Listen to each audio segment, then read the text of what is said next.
कविताको शीर्षक छ वातावरण।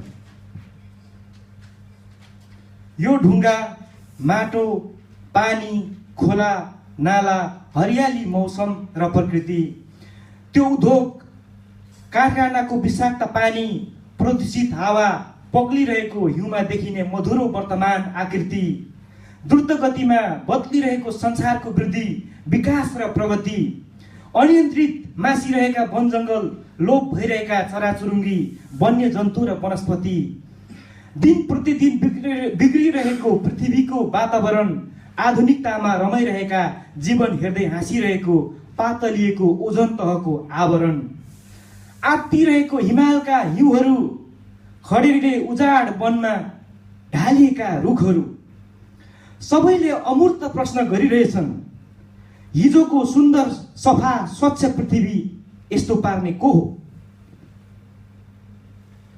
माटो, हावा, पानी, वन जङ्गल सबै बिग्रिरहेछ, चरा जीव जनावर वनस्पति लोप भइरहेछ, स्वच्छ हावामा विकिरण मिसिरहेछ, सफा सुन्दर प्राकृतिक चमक हराइरहेछ।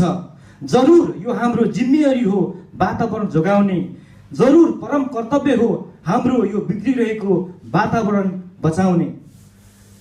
हरेक मानिसले पृथ्वीको संरक्षण गर्ने बनाउनु छ बानी, हरेक मानिसले पृथ्वीको संरक्षण गर्ने बनाउनु छ बानी। स्वच्छ हावा, स्वच्छ पानी, यसैमा छ वर्तमान र भोलिको सुन्दर जिन्दगानी, भोलिको सुन्दर जिन्दगानी। Thank you.